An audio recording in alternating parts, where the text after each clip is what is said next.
నమస్కారం ఐటీవీ వార్తలకు స్వాగతం. ముందుగా వార్తల్లోని ముఖ్యాంశాలు. తిరుమలలో కుటుంబంతో కలిసి దర్శనం చేసుకున్న సీఎం చంద్రబాబు. అన్నప్రసాదం ట్రస్ట్ కు 44 లక్షల విరాళం.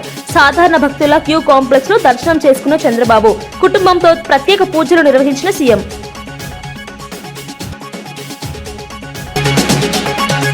గ్యారంటీల చట్టబద్ధతపై కీలక వ్యాఖ్యలు చేసిన కేటీఆర్. చట్టబద్ధతతో డబ్బులు నేరుగా ఖాతాల్లో జమ అవుతాయని వ్యాఖ్య. దరఖాస్తులు అవసరం లేకుండా లబ్ధి అందుతున్న కేటీఆర్. అమలు చేయకపోతే కోర్టుకు వెళ్లొచ్చని కేటీఆర్ సూచన.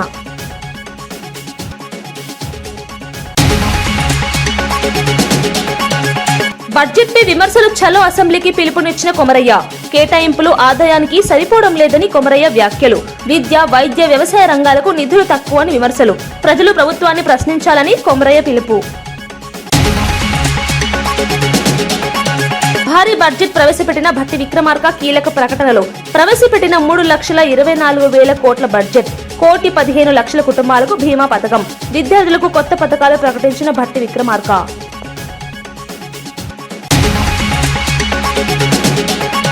ప్రపంచ శాంతికి హైదరాబాద్ లో భారీ ర్యాలీకి కోదండరాం పిలుపు. చార్మినార్ నుంచి నాంపల్లి వరకు ర్యాలీ నిర్వహిస్తామని ప్రకటన. గల్ఫ్ దేశాల్లో ఉన్న తెలంగాణ వాసుల భద్రతపై ఆందోళన. ప్రజలు పెద్ద ఎత్తున పాల్గొనాలని కోదండరాం విజ్ఞప్తి. సిద్దిపేట నియోజకవర్గ అభివృద్ధి పనుల రద్దుపై మాజీ మంత్రి హరీష్ రావు తీవ్రంగా స్పందించారు. బీఆర్ఎస్ ప్రభుత్వం మంజూరు చేసిన 1,070 కోట్ల పనులను రద్దు చేయడం అన్యాయమని విమర్శించారు. వెటర్నరీ కాలేజీని తరలించడం, అభివృద్ధి పనులు నిలిపివేయడం వెనుక ఉద్దేశం ఏమిటని ప్రశ్నించారు. సిద్దిపేటకు వచ్చి ప్రజలకు ఏమి చెప్పిపోతున్నారని రేవంత్ రెడ్డిని నిలదీశారు.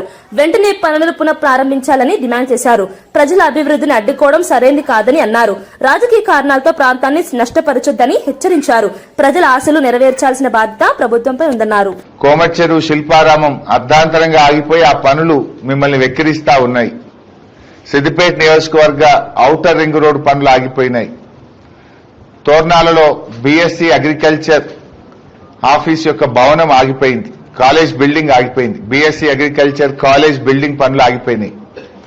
మిట్టపల్లిలో ఎస్సీ గురుకుల రెసిడెన్షియల్ కాలేజ్ పనులు ఆగిపోయినాయి. మా స్పోర్ట్స్ స్టేడియం పనులు ఆగిపోయినాయి. 2 టౌన్ పోలీస్ స్టేషన్ భవనం, 3 టౌన్ పోలీస్ స్టేషన్ భవనం, సిద్దిపేట ఇల్లంతకుంట 4 లైన్ రోడ్, సిద్దిపేట కిష్టాపూర్ రహదారి, అదేవిధంగా మల్టీపర్పస్ ఆడిటోరియం, ఇక్కడే బ్లాక్ ఆఫీస్ చౌరస్తాలో integrated veg non veg market. ఈ పనులన్నీ మీరు రద్దు చేసినారు. ఈ పనులలో కొన్నింటిని మీరు కొడంగల్కి ఎత్తుకపోయినారు. సిద్దిపేట వెటర్నరీ కాలేజీ కలెక్టరేట్ పక్కనే హెలికాప్టర్లకు వెళ్ళి చూడు, పిల్లర్లు నిన్ను ఎక్కిరిస్తాయి. అర్ధాంతరంగా ఆగిపోయిన పనులు నిన్ను ఎక్కిరిస్తాయి. అది సగం పనులు అయినాక ఆ కాలేజీని నువ్వు కొడంగల్కి ఎత్తుకపోయినావు. ఇది ఒక ముఖ్యమంత్రికి చేసే పనే? ఏ మొహం పెట్టుకుని సిద్దిపేట వస్తున్నావు? నేను మీ వెటర్నరీ కాలేజీ సిద్దిపేటలో రద్దు చేసి కొడంగల్కి ఎత్తుకపోయినా చాలా గొప్ప పని చేసినా అని చెప్పడానికి వస్తున్నావా? మీ రంగనాయక్ సాగర్ టూరిజం ప్రాజెక్ట్ ఆపేసినా, మీ రింగ్ రోడ్ ఆపేసినా, మీ బీఎస్సీ అగ్రికల్చర్ కాలేజ్ బిల్డింగ్ రద్దు చేసినా, ఎస్సీ మహిళా రెసిడెన్షియల్ గురుకుల పాఠశాల భవన నిర్మాణం ఆపేసినా, మీ స్టేడియం పనులు ఆపేసినా, మీ 3 టౌన్ 2 టౌన్ పనులు ఆపేసినా, మీ చిన్న కోడూరు అల్లిపూర్ ఇల్లంతకుంట 4 లైన్ రోడ్ పనులు ఆపేసినా, ఇవన్నీ నేను చేసిన గొప్ప ఘనకార్యాలని చెప్పడానికి వస్తున్నావా? నేను అడుగుతున్నది ఏంటంటే రద్దు చేసిన 1,070 కోట్ల రూపాయల పనులను తిరిగి పునరుద్ధరించండి. ఆ పనులు కొనసాగింపజేయాలని మా నియోజకవర్గ ప్రజల పక్షాన్ని డిమాండ్. ఎమ్మిగనూరులో రంజాన్ పర్వదినం సందర్భంగా ఎమ్మెల్యే జయ నాగేశ్వర్ రెడ్డి ప్రత్యేక ప్రార్థనల్లో పాల్గొన్నారు. ఈద్గా మరియు మసీద్లో ముస్లింలతో కలిసి ప్రార్థనలు చేశారు. రంజాన్ శుభాకాంక్షలు తెలిపారు. CM Chandrababu, deputy CM Pawan Kalyan, మంత్రి లోకేష్ తరఫున కూడా శుభాకాంక్షలు తెలియజేశారు. రంజాన్ పండుగ సౌభ్రాతృత్వం, శాంతి, సేవాభావాన్ని పెంపొందిస్తుందని అన్నారు.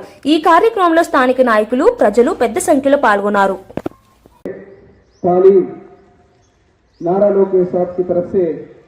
मेरी तरफ से तमाम एम्मिगनूर तेलुगुदेशम पार्टी की तरफ से आप सबको ईद उल फितर की दिली मुबारकबाद। अल्लाह ताला आपकी हर दुआ कबूल फरमाए, आपकी जिंदगी के बरकत, सुकून और हर कामयाबी नवाजे। ईद मुबारक। मोहतरम वजीर आला नारायण चंद्रबाबू साहब की तरफ से मोहतरम नायब वजीर आला पवन कल्याण जी की तरफ से जनाब वजीर तालीम नारायण साहब की तरफ से मेरी तरफ से तमाम एमएलए తెలుగుదేశం पार्टी की तरफ से आप सबको ईद उल फितर की दिली मुबारकबाद। ముస్లిం మైనారిటీ సోదర సోదరీమణులందరికీ కూడా ఈద్ ఉల్ ఫితర్ రంజాన్ శుభాకాంక్షలు. దాదాపు రోజాలో ఉండి ఆ రోజాల యొక్క పుణ్యఫలాన్ని ఈరోజు అతి పవిత్రమైన దినం ఈద్ను జరుపుకుంటూ రానున్న రోజుల్లో అందరికీ కూడా మంచి చేయాలని ఆ యొక్క అల్లా ఆశీర్వాదం ఉండాలని చెప్పి ఈ యొక్క పండుగని ఘనంగా జరుపుకోవడం జరుగుతోంది. మరొకసారి ముస్లిం మైనారిటీ సోదర సోదరీమణులకు అందరికీ కూడా పేరు పేరున శుభాకాంక్షలు తెలియజేస్తూ రాష్ట్రంలో కూటమి ప్రభుత్వ అధికారంలోకి వచ్చిన తర్వాత అన్ని వర్గాలకు న్యాయం చేస్తూ ఈరోజు ముస్లిం మైనారిటీ సోదరులకు పెద్దపీట వేస్తూ ఇటు అభివృద్ధి సంక్షేమం అదేవిధంగా ఇమాములకు మౌజంలకు ప్రత్యేకంగా 45 కోట్ల రూపాయలు విడుదల చేసినందుకు మా ముఖ్యమంత్రి వర్యులు నారా చంద్రబాబు నాయుడు గారికి, డిప్యూటీ సీఎం పవన్ కళ్యాణ్ గారికి, మా యువనేత నారా లోకేష్ బాబు గారికి ధన్యవాదాలు తెలియజేస్తూ మరొక్కసారి ముస్లిం మైనారిటీ సోదర సోదరీమణులందరికీ కూడా మా ఎమ్మిగనూరు నియోజకవర్గం అదేవిధంగా రాష్ట్రంలో ఉన్నటువంటి ముస్లిం మైనారిటీ సోదర సోదరీమణులందరికీ కూడా రంజాన్ శుభాకాంక్షలు తెలియజేస్తున్నాయి. కాంగ్రెస్ నేత జీవన్ రెడ్డి వ్యవహారం పార్టీలో చర్చనీయాంశంగా మారింది. మంత్రులు శ్రీధర్ బాబు, అడ్లూరి లక్ష్మణ్, ఎమ్మెల్యే సత్యం కలిసి ఆయన్ను బుజ్జగించే ప్రయత్నం చేశారు. అయితే వారి మాటలను పెద్దగా పట్టించుకోలేదని సమాచారం. రాజీవ్ గాంధీ ఆశయాలకు తగ్గట్టు పార్టీ పనిచేయడం లేదని అసహనం వ్యక్తం చేసినట్టు తెలిసింది. కీలక సమావేశానికి గైర్హాజరు కావడం మరింత ప్రాధాన్యత సంతరించుకుంది. ఈ నెల 25న కాంగ్రెస్ కు రాజీనామా చేసే అవకాశాలున్నాయని ప్రచారం జరుగుతోంది. పార్టీ లోపలి విభేదాలు మళ్లీ బయటపడుతున్నాయి. పరిస్థితి ఎలా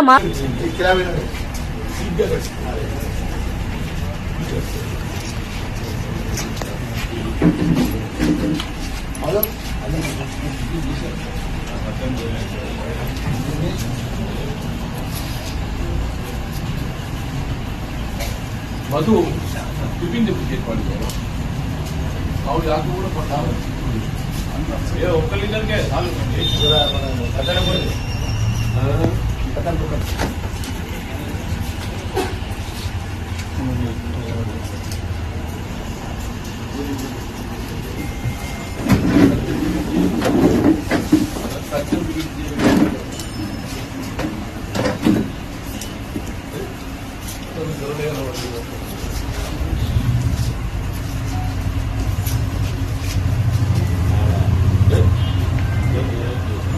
అదే అండి ప్రపోజ్ చూస్తే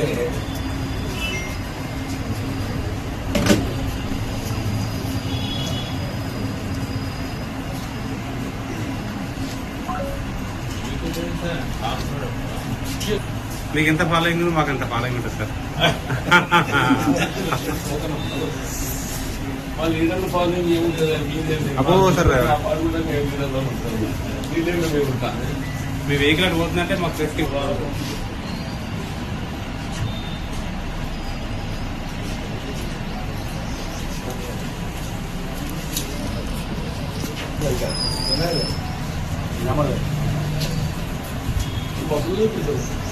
పార్కింగ్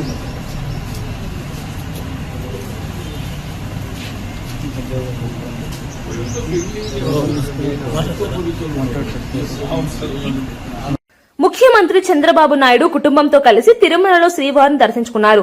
మనవడు దేవాంశ్ పుట్టినరోజు సందర్భంగా సాధారణ భక్తుల క్యూ కాంప్లెక్స్ ద్వారా వెళ్లి మొక్కులు తీర్చుకున్నారు. ఈ సందర్భంగా టీటీడీ అన్నప్రసాదం ట్రస్ట్ కు ఒక రోజు అన్నదాన ఖర్చు కోసం 44 లక్షలు విరాళంగా అందజేశారు.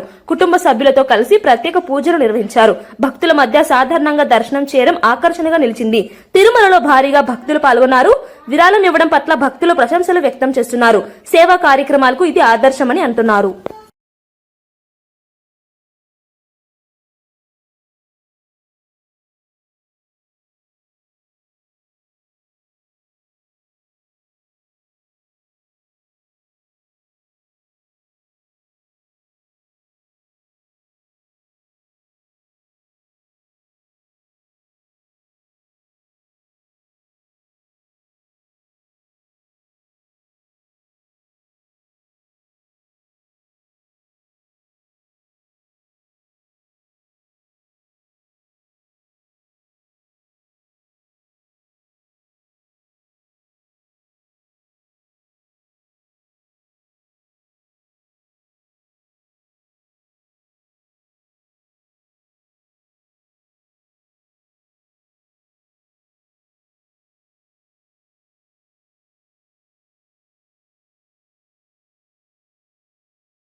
సికింద్రాబాద్ లో రంజాన్ పర్వదినాన్ని పురస్కరించుకుని ఎమ్మెల్యే పద్మారావు గౌడ్ లాలాగూడ ఈద్గా వద్ద ప్రత్యేక ప్రార్థనలో పాల్గొన్నారు.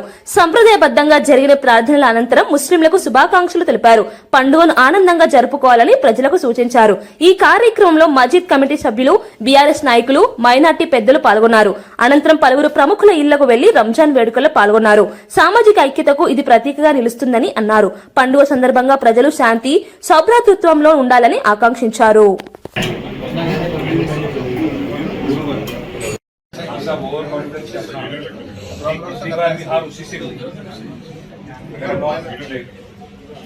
ఖమ్మం జిల్లా వైరాలో రంజాన్ పర్వదినం సందర్భంగా ముస్లిం సోదరులు ప్రత్యేక ప్రార్థనలు నిర్వహించారు.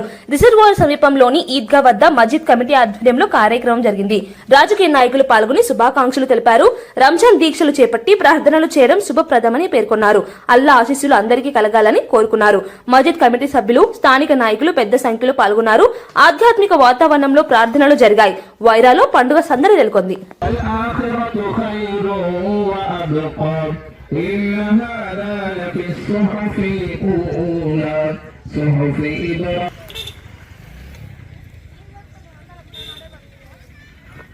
سمع الله لمن حمده.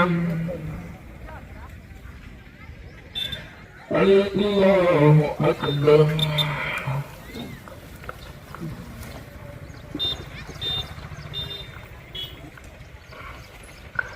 الله أكبر. الله أكبر.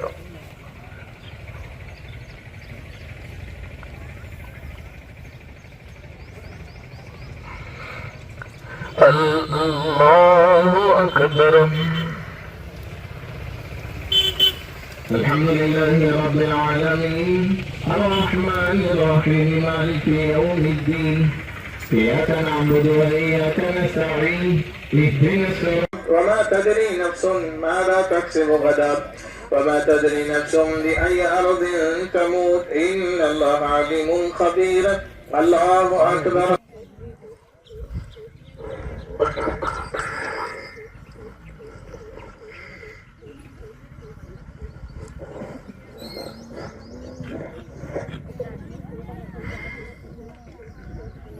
الله أكبر. الله أكبر ولله الحمد. قال رسول الله. الله أكبر. الله أكبر. कई को सबर पकड़ना दुआ के बाद कितने जने हुई तो बात करो, घंटा हुई तो बात करो. خير وأبقى إن هذا لفي الصحف الأولى. इलाजी वहाँ तक तो हम कोशिश करते रहे. इलाज इस मकाम पर बैठे हैं तो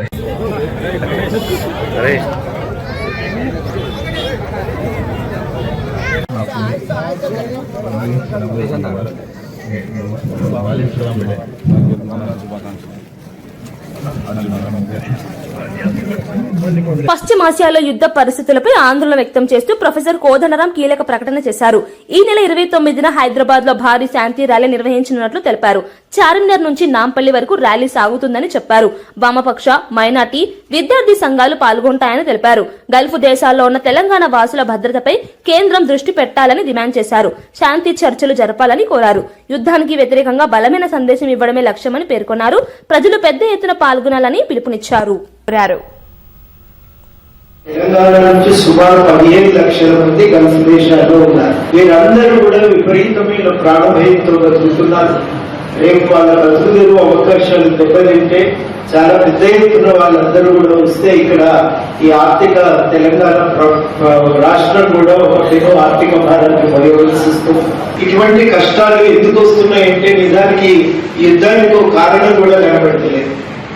ఇరాన్ యుద్ధానికి సంసిద్ధంగా లేదు, చర్చలు చేయడానికి వాళ్ళు తయారుగా ఉన్నారు. ఇప్పుడు అన్ని దేశాలను కలుపుకొని ఒక శాంతిని, ప్రపంచ శాంతిని పెంపొందించడానికి పూనుకోవాల్సిన బాధ్యత భారత ప్రభుత్వం మీద ఉంది అని చెప్పి మేమందరం కూడా భావిస్తూ ఉన్నాం. ఇరాన్ ఎప్పుడు యుద్ధం కోసం కాదు లేదు, వెనుజులా కూడా ఎప్పుడు యుద్ధం కోసం కాదు లేదు, అది వెళ్ళిపోలేవాడు.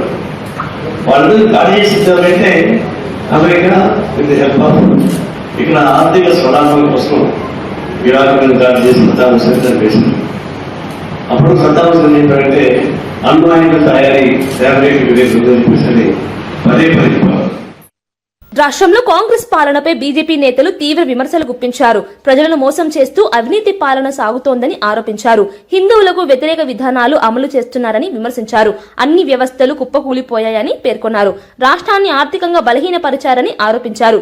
ఈ నేపథ్యంలో ఈ నెల 23న నిర్వహించే చలో అసెంబ్లీ కార్యక్రమంలో పెద్ద ఎత్తున ప్రజలు పాల్గొనాలని పిలుపునిచ్చారు. కాకుండా అదే స్థలంలో లబ్ధిదారులకు ఇస్తామనే ప్రకటన చేయవలసిన పరిస్థితి వచ్చాక, ఇంత వ్యతిరేకత వచ్చాక వాళ్ళ పరువు కాపాడుకునే భాగంలో భాగంగా కంటి తుడుపుగా కొంతమందికి చేసి చేతులు దులుపుకోవాలనే ఒక ప్రయత్నం జరుగుతూ ఉన్నది. కాంగ్రెస్ ప్రభుత్వం ప్రవేశపెట్టిన బడ్జెట్ పై ఎమ్మెల్సీ మల్కా కొమరయ్య విమర్శలు చేశారు. బడ్జెట్ లో కేటాయింపులు ఆదాయానికి పొంతనలేదని అన్నారు. విద్య, వైద్య, వ్యవసాయ రంగాలకు తగిన నిధులు కేటాయించలేదని విమర్శించారు. కేంద్రం నుంచి వచ్చే నిధులను కూడా తమవిగా చెప్పుకుంటున్నారని ఆరోపించారు. పరమైనటువంటి అన్ని వ్యవస్థలు కుప్పగూలిపోయి మాట్లాడితే డబ్బులు లేవు అనే పరిస్థితికి ఈరోజు గతంలో ఉన్నటువంటి కేసీఆర్ గారు, ఇప్పుడున్నటువంటి ముఖ్యమంత్రి గారు తెలంగాణని ఈ పరిస్థితికి తీసుకురావడం జరిగింది. మరి దీనికి వ్యతిరేకంగా సరైన బడ్జెట్ ని తీసుకొస్తారా అంటే తీసుకొచ్చేటువంటి పరిస్థితి లేకుండే. మరి దీనికి వ్యతిరేకంగా భారతీయ జనతా పార్టీ రాష్ట్ర అధ్యక్షుడు గౌరవనీయులు ఎన్ రామచంద్రరావు గారు తెలంగాణలో ఉన్నటువంటి ప్రజలందరికీ కూడా పిలుపునివ్వడం జరిగింది. మనం కేవలము టీవీలు చూస్తూ ఇది చేస్తే బాగుంటది, అది చేస్తే బాగుంటది అంటే సరిపోదు. మనం ఈ కాంగ్రెస్ ప్రభుత్వాన్ని నిలదీయాల్సినటువంటి అవసరం ఉన్నది. ఈ కాంగ్రెస్ ముఖ్యమంత్రిని, నాయకులను నిలదీసి మీరు ప్రజా సమస్యలను పట్టించుకుంటారా, లేదంటే మిమ్మల్ని హైదరాబాద్ లోనే కాదు, జిల్లాలోనే కాదు, మండలాల్లో కాదు, ఏ ఊర్లో తిరగనీయకుండా చేస్తాము అనే ఒక పరిస్థితికి తెలంగాణ ప్రజలు తీసుకెళ్లాలి అని చెప్పి మా రాష్ట్ర అధ్యక్షులు గౌరవనీయులు రామచంద్రరావు గారు అసెంబ్లీ ముట్టడి కార్యక్రమానికి పిలుపునివ్వడం జరిగింది. మరి అసెంబ్లీ ముట్టడిలో తెలంగాణలో ఉన్నటువంటి నిరుద్యోగులు ఉద్యోగాలు వస్తాయని ఆశపడుతూ నిరాశ చెందినటువంటి నిరుద్యోగులు కావచ్చు, మేము చదువుకుంటాము, మాకు చదువుకునే అవకాశం ఇవ్వండి అని చెప్పి కాలేజీలలో భర్తీ అయినటువంటి విద్యార్థులు, ఎవరికైతే ఫీజు రీయింబర్స్మెంట్ రావట్లేదు, ఫీజు రీయింబర్స్మెంట్ రానందువల్ల కాలేజీలకి పోలేనటువంటి పరిస్థితుల్లో ఉన్నటువంటి విద్యార్థులు, ఎప్పటికైనా మాకు పక్కా ఇల్లు ఉంటుంది, ఎప్పటికైనా మా నెత్తిపైన ఓ మంచి స్లాబ్తో ఇల్లు కట్టుకుంటాము అని ఆశపడినటువంటి నిరుపేదలు, ఎవరికైతే ఇల్లులు రావడం లేదు వాళ్ళు కావచ్చు, మాకు వయసు మీద పడ్డది, మా అంతలో మేము పని చేసుకోలేకపోతున్నాము, మాకు ప్రభుత్వం నుంచి పెన్షన్ ఇస్తా అని చెప్పి వాగ్దానం ఇచ్చి మోసం చేస్తారని చెప్పి భావిస్తున్నటువంటి వృద్ధులు కావచ్చు, మా రైతు భరోసా రాకుండా 6 గ్యారెంటీలకు చట్టబద్ధత కల్పించడంపై కేటీఆర్ కీలక వ్యాఖ్యలు చేశారు. చట్టబద్ధత వస్తే ప్రజలకు రావాల్సిన డబ్బులు నేరుగా బ్యాంక్ ఖాతాలో జమ అవుతాయని చెప్పారు. దరఖాస్తులు పెట్టాల్సిన అవసరం ఉండదన్నారు. డబ్బులు రాకపోతే కోర్టులో కేసు వేయవచ్చని తెలిపారు. ప్రభుత్వం హామీలను అమలు చేయాల్సిన బాధ్యత పెరుగుతుందని అన్నారు. ప్రజలకు పారదర్శకంగా లాభాలు చేరే విధానం అవుతుందని పేర్కొన్నారు. ఇది ప్రజలకు మరింత నమ్మకం కలిగిస్తుందని కేటీఆర్ తెలిపారు. స్పెండింగ్ లేదు, స్పెండింగ్ చేసినది ఎండ్ యూజ్ కు ముట్టట్లేదు. బడ్జెట్ కు స్పెండింగ్ కు చాలా వ్యత్యాసం ఉంది. వ్యత్యాసానికి మళ్ళా స్పెండింగ్ మళ్ళా కామన్ మ్యాన్ కు రీచ్ అయ్యేది, ఎవరికైతే ఎండ్ యూజర్ కు రీచ్ కావాలో అది రీచ్ కావట్లేదు. అదేవిధంగా నిన్న బడ్జెట్ కూడా ప్రైవేట్ పెట్టి అలొకేషన్స్ లలో చాలా వ్యత్యాసం ఉంది. స్పెషల్ గా విద్యారంగానికి మేము బీజేపీ పార్టీ తరఫున ఇప్పుడు కూడా 15% బడ్జెట్లో అలొకేషన్ ఉండాలని కోరుతున్నాము. చాలా రోజుల నుంచి ప్రెస్ మీటింగ్లో కానీ తర్వాత రిప్రజెంటేషన్స్ కూడా ఇచ్చాము. ఫైనల్గా ఇప్పుడు 8% అలొకేట్ అయింది. వేరే స్టేట్ ఎక్కడైతే బీజేపీ రూల్ స్టేట్స్ అన్నింటిలో కూడా 14% to 18% ఉంది. కాబట్టి అదేవిధంగా విద్యా రంగము, మన హెల్త్, సొసైటీకి మెయిన్ 2 ఇంపార్టెంట్, విద్య, ఆరోగ్యము, వ్యవసాయం.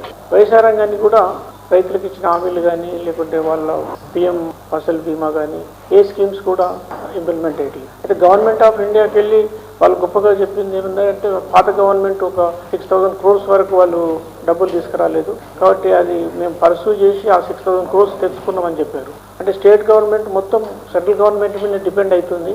సెంట్రల్ గవర్నమెంట్ స్కీమ్స్ కింద వచ్చే డబ్బులు వస్తున్నాయి, కానీ సెంట్రల్ గవర్నమెంట్కి వచ్చిన స్కీమ్స్ను సెంట్రల్ గవర్నమెంట్ డబ్బులు అని చెప్పట్లేదు. ఆ స్కీమ్స్ అన్ని వాళ్ళు చేసుకున్నట్టుగా చెప్తున్నారు. కాబట్టి ఈ బడ్జెట్ చాలా, అంటే బడ్జెట్ ప్రొజెక్షన్స్కు, రెవెన్యూ రిసీవ్స్కు, యాక్చువల్ స్పెండింగ్ చాలా డిఫరెన్స్ ఉంది. క్లారిటీ లేదు, ఫోకస్ లేదు, విజన్ లేదు. వాళ్ళు ఇప్పుడు తెలంగాణ రైజింగ్ 47 అంటున్నారు. అంటే అది part of Viksit Bharat government of India scheming. Government of స్కీమ్లో వెరీ క్లియర్గా ఉంది. ప్రైమ్ మినిస్టర్ గారి నాయకత్వంలో గవర్నమెంట్ ఆఫ్ ఇండియాలో వికసిత్ భారత్కు ఇయర్ వైజ్ క్లియర్ గా ఏ ఇయర్ ఎట్లా అచీవ్ కావాలి, ఏ డిపార్ట్మెంట్స్ ఎంత ప్రోగ్రెస్ కావాలి, ఏ విధంగా ఎక్స్పెండిచర్ పెట్టాలి, దాని రిజల్ట్స్ మ్యానుఫ్యాక్చరింగ్ అని ప్రతి దానికి వెరీ క్లియర్ విజన్ ఉంది. ఆ విధంగా బడ్జెట్ అలొకేషన్ లేదు, ప్లాన్ లేదు, ఎగ్జిక్యూషన్ లేదు. నేను ఓన్లీ 3 ట్రిలియన్ ఎకానమీని మాట్లాడుతున్నారు. ఆ 3 ట్రిలియన్ ఎకానమీ రావాలంటే చాలా వర్క్ చేయాలి, చాలా ప్లానింగ్ ఉండాలి, ఫోకస్ ప్రతి ప్రాజెక్టును ఎగ్జిక్యూట్ చేయాలి, టైం బౌండ్ లో రివ్యూ చేయాలి. కాబట్టి ఇవన్నీ ఫెయిల్యూర్స్ ను మన భారతీయ జనతా పార్టీ తరఫున 23rd నాడు 6 గ్యారెంటీలకు చట్టబద్ధత కల్పిస్తే ప్రజలకు ప్రత్యక్ష లాభం ఉంటుందని కేటీఆర్ అన్నారు. చట్టబద్ధతతో హామీలకు సంబంధించిన డబ్బులు నేరుగా ప్రజల బ్యాంకు ఖాతాలో జమ అవుతాయని వివరించారు. దరఖాస్తులు పెట్టాల్సిన అవసరం ఉండదని చెప్పారు. ప్రభుత్వం అమలు చేయకపోతే కోర్టులో కేసు వేయొచ్చని సూచించారు. ప్రజలకు న్యాయం జరిగేలా చట్టం సహాయపడుతుందని అన్నారు. హామీల అమలులో పారదర్శకత పెరుగుతుందని పేర్కొన్నారు.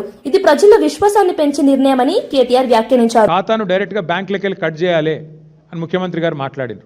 చట్టం అయితే ఏమవుతుందంటే మీకు కూడా సౌలత్ వస్తుంది.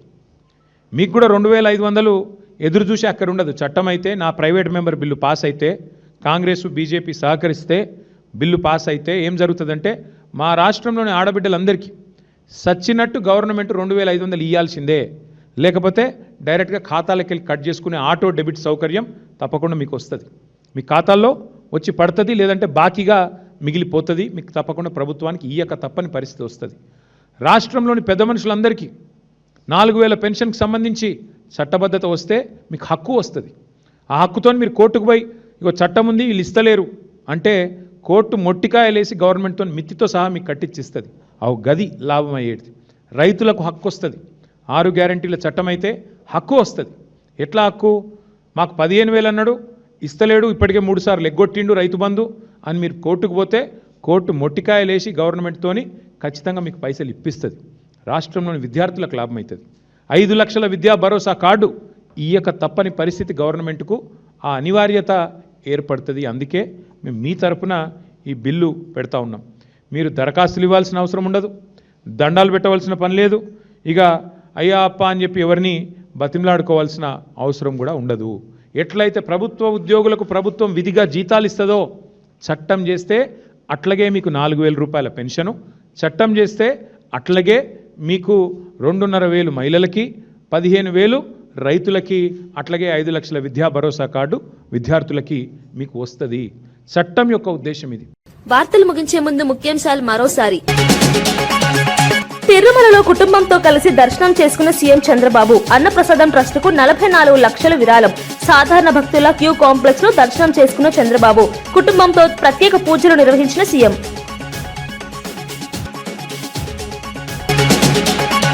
6 గ్యారెంటీల చట్టబద్ధతపై కీలక వ్యాఖ్యలు చేసిన కేటీఆర్. చట్టబద్ధతతో డబ్బులు నేరుగా ఖాతాల్లో జమ అవుతాయని వ్యాఖ్య.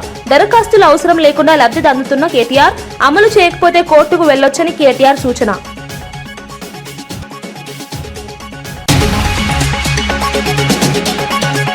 బడ్జెట్ పై విమర్శలు చలో అసెంబ్లీకి పిలుపునిచ్చిన కొమరయ్య.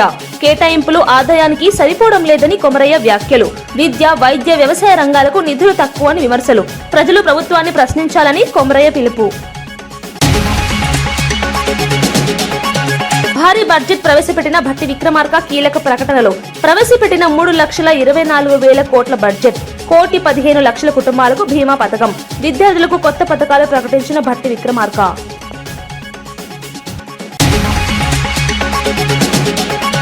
ప్రపంచ శాంతికి హైదరాబాద్ లో భారీ ర్యాలీకి కోదండరాం పిలుపు. చార్మినార్ నుంచి నాంపల్లి వరకు ర్యాలీ నిర్వహిస్తామని ప్రకటన.